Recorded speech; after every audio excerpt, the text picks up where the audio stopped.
Stephen Jones was talking with K&C Masterpiece yesterday. We talked about a couple of the different quotes that he had from there. Today I was, reviewing more, some of the things that he said, and it's interesting to me, how much pressure that he puts on Dak Prescott. He was asked what carries more weight this season, adding around Dak for another run or Prescott carrying even more of the load. What do you think about what he says here? At 877-881-1053, the frankofirm.com text line is open. He says, I think anytime you have a great quarterback, that's part of what comes with accountability when you make that kind of money that Dak's making. He had a great year last year. He was number 2 in MVP voting, had a great season. Unfortunately, we didn't do what we needed to do to beat the Packers. So we've just got to continue to figure out what's in the best interest of this football team in terms of making it better and giving it the best chance to have success in the playoffs. So he kind of hedged his bet there at the end. But you're not making the team better. I think, this year we're heading in a direction that in order for them to win the Super Bowl, Dak Prescott's going to have to take a humongous step up when it comes to playing in playoff games against that level of defense. Yeah, this is Stephen Jones. He's just saying, hey, if you're going to be the quarterback that wants all the money, if you're coming to get all the money, at some point you're not going to have the type of resources around you that you would perhaps if you didn't have all the money. Which I love. But he gave him the money, Yeah. One way or another, I don't like it because does Steven think he's that good? And he's like, man, we're paying you this money. How does it keep going wrong? He's telling you with his play he's not worth the money. You just brought it up right here again.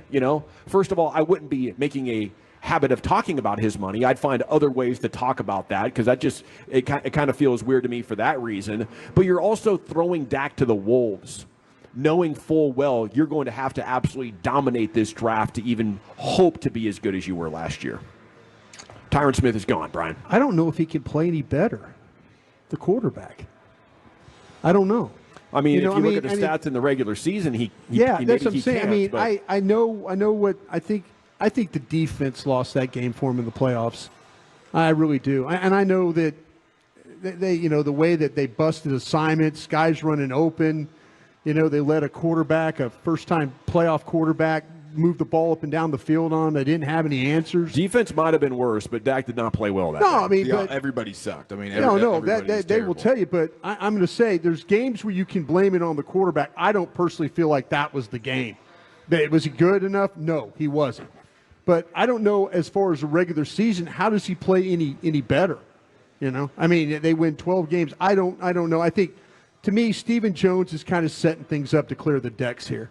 Really? I think so. And I want to believe that they're going to try and sign Dak and all that, but the way that he's like, yeah, you want all the money? Well, go find a way to win a playoff game. We were bad. You didn't do a very good job. The whole damn team didn't do a very good job, including the coach that's now at the Commanders. He didn't do a very good job either, So, to me, yeah, he's going to take a lot of this blame, and, the more that it's going on this way, the more I feel like, they're setting this guy up to move on and get another guy. He might be negotiating in the media a bit as well.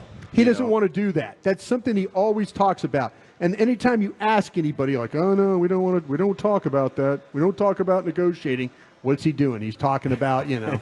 He's talking about it. But they'll tell you, oh, well, we don't want to talk about it, but here they are. I just – trust me, they're going to draft offensive linemen, and we're going to see if that's good enough. We're going to draft a running back and see if that's good enough. I don't know how you guys would react to it. Truckwreck.com fan text is open, Chief. But if I'm Dak and I'm reading the quotes about this, I text Steve and I'm like, bro, Mozzie Smith, Luke Schoonmaker. Yeah. You talking about me? Yeah. You talking about what I can do? You see my numbers, number 2 in the MVP. We get to the playoffs and we can't even run the football. The defenses are allowed to play the kind of schemes that do frustrate our passing game, yes, but the counter to that must be a good running game, or full well you ain't going to win in January, Steven. How the hell are you giving me very little run defense on the defensive side of the ball, very little ability to run the ball on the offensive side, giving, Zeke $12 million against the cap, giving Tony Pollard $11 million against the cap. We're spending more at running back than any other team over the last 5 years, and we have an average running game. You idiots even paid me when I got injured. What are you guys doing? Yes. Terrence Steele out here at right tackle. I mean, if I was Dak, I would think, man, who is my favorite person in the media right now? You know, I'm going to go do an interview with Jory them Epstein. and say, wow, you know, no disrespect to some of my guys, but we're paying dudes coming off injuries. We're overvaluing the running back position. These guys are my friends, but when it comes to winning, and I can have my agent break down a lot of the different mismanagements that this Cowboys team has done. If you're talking about me, one of the best players at my position, while you guys are fumbling opportunity after opportunity to convert on a championship, you know, I have a major problem with that, you know, and we're not partners right now. We're adversaries that happen to work for the same team. He won't do that, because what will happen is if it ends up that they let him walk, he'll walk out of here as the good guy. Yeah. And they're the ones that F things up. Well, I would appreciate it even more if he would spell out for the fan won't base do that. why this team isn't winning, why this team couldn't win with Tony Romo. Won't do it. He would just as soon let them be the bad guy here. It's like, yeah, and everybody will. They'll all back like, you're not helping him, you're not doing it. But then you got guys like yourself. Well, wait a minute now. Yeah. You know, they're gonna, you know, they were going to draft a defensive end several years ago. And they took CeeDee Lamb, one of the best receivers, and they're going to draft offensive linemen. You know, in this draft, hopefully make it better. They're going to draft a running back, hopefully make it better. They need another wide receiver. You know, to help make things better. If they do all those things, then they'll see. They'll see that, like, okay, is it the quarterback or is it the philosophy that our team building is what they'll do. Well, unfortunately, it's both. Yeah, but Dak will not. He understands the fan base will turn on the Joneses faster if he just stays quiet. You're probably right. He doesn't need to. He doesn't need to stir things up. He's either going to get paid or he's going to get paid somewhere else. Yeah, and it's. I mean, they aren't the Patriots of great organizations for a long time, and he ain't Pat Mahomes. So you can point all the fingers you want. They got plenty of fingers to point at you, and you got plenty to point at them. You're both extremely imperfect. Right. And unfortunately, you can't figure out to marry those imperfections to greatness. The so Joneses you're getting paid, everybody's getting paid, and you're going to keep coming up short. But you all get to win because you're getting the money, you're getting the money, you're getting the money, you're getting the money. Everything's fine. We're cool. Yeah. We have our issues, you have yours, you can't fix yours, and guess what? We aren't fixing ours. Yeah, the Joneses aren't going anywhere. The quarterback will go somewhere, along with the head coach. Yeah, you know, and I appreciate that. I do wish these players would fight back a little bit more. He won't. There's no reason for him to fight back. There's no reason for him to fight back. There's a principality of it. No, there isn't. Sure there is. No. This guy's blaming you. Half the fan base thinks you suck. And you know what? Because of crap like this that comes out of Steve's mouth on 105.3 The Fan. But there's the other half that are like, will fight the fans that think he's crap.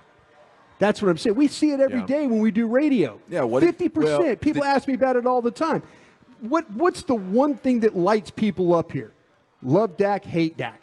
You could get on the text. You could see it. You guys are idiots. You guys are idiots. That quarterback can't play with a damn. Can't play with a damn. Can't. Idiot. You guys are. It's the fan base is already divided on this guy. He doesn't have to wade into this. I'm surprised Stephen waded into it, to be honest with you. Yeah, you are right though. You are right. Like he knows Dak's not winning over the part of the fan base that is anti-Dak. Well, the anti-Daks aren't coming back. Yeah. And the ones that stand next to him, then he's already got the 50%, and that's fine. He'll ride it. They will rush into oncoming traffic for him. Yeah. You know, the guys and gals that don't like him are like pushing those people into the traffic. You know, so he's got no reason. He's got no reason to say anything about what Stephen Jones is doing. If I was Dak right now, I think I'd probably start in on a bottle of brown liquor. And he loves him some crawfish. I'd crack up my laptop, and I would stare at this part right here. When it comes to accountability, when you make the kind of money Dak's making, and I would just let it simmer and stew. And then I'd say, you want to talk about accountability? ... Thread me.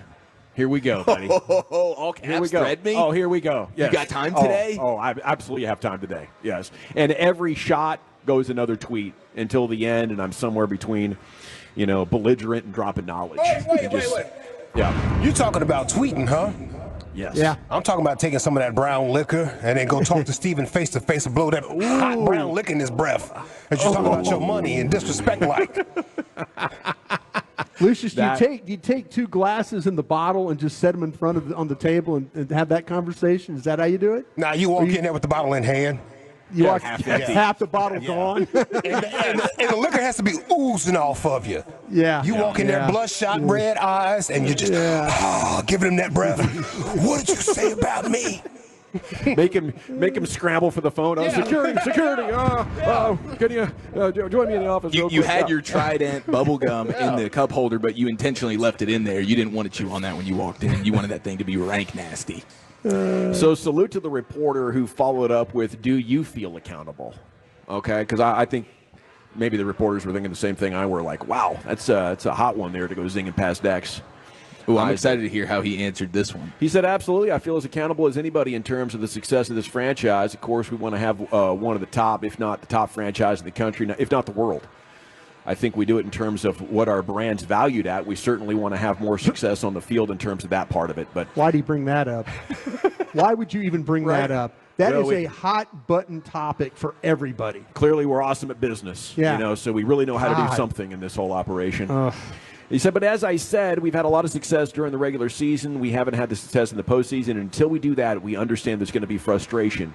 And I can tell you with this, we'll be rolling up our sleeves and going to work. I mean, what does that mean? Trying harder at the draft? Nah, it means the same thing they've been doing every year. Just try to draft a championship team. Just do their best to draft a good team and fill the spots and hope that they don't have to fire their coach or let him walk out of contract. They won't fire him. I mean, if it's not good enough, he just walks, just like Garrett did. But he gets to stay around for a week and tidy up things if he needs to.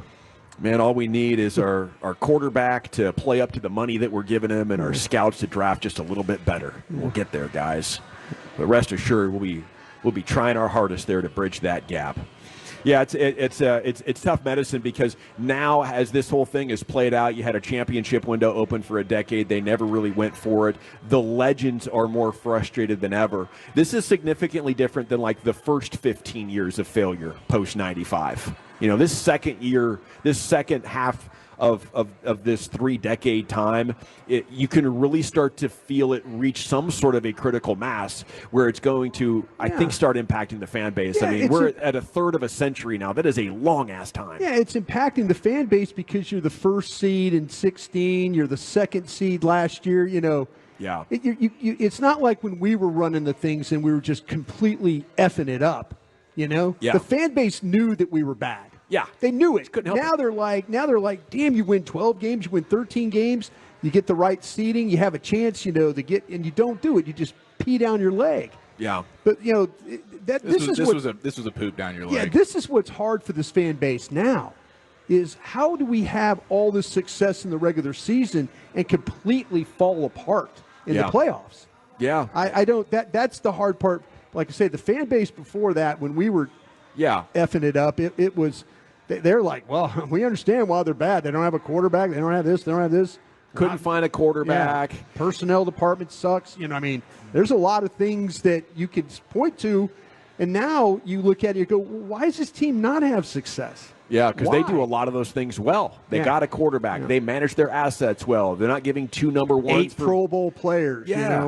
But it's like they've done the perfect job of putting in a foundation and framing a house and all the best windows, and now they need to finish the job with excellent finishings on the inside and get the master bedroom all popping with all the good stuff. And they're just like, no, we don't need to do that. The home works. The home's going to look great from the outside.